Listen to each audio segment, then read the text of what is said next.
ikaenda kulevel score. Sasa baada ya kulevel score unaangalia namna ambavyo Singida walivyokuwa wanakuja. Ni kiasi kwamba kama Simba walikuwa wameingia kwenye mfumo wa Singida Black Stars. Tuliona walikuwa wanacheza mpira mwingi, lakini umakini pia naweza nikazungumza inaweza ikawa ndio sababu ambayo imewafanya Singida wakose matokeo moja kwa moja. Maana yake ukiangalia kulikuwa na clear chance ambayo aliipata Joseph Gwede, ambao pia hatutakosa kumsifia Kasai baada ya kufanya save kupitia shuti ambalo alipiga Joseph Gwede.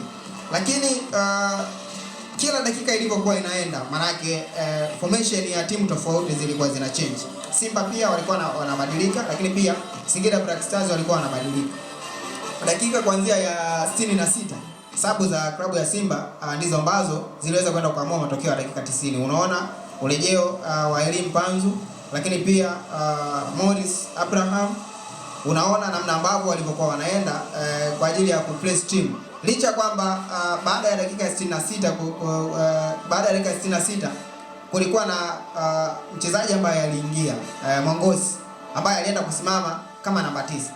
Baada ya yale mabadiliko, mimi binafsi yangu niliona kama Simba ambayo imeshake tofauti na vile ambavyo walikuwa wanacheza na namba 9 kivuli. Maana Mongosi alikuwa sio mtu ambaye ni mtulivu katika eneo la mwisho. Lakini urejeo wa Elim Panzu ndio uliwapa furaha.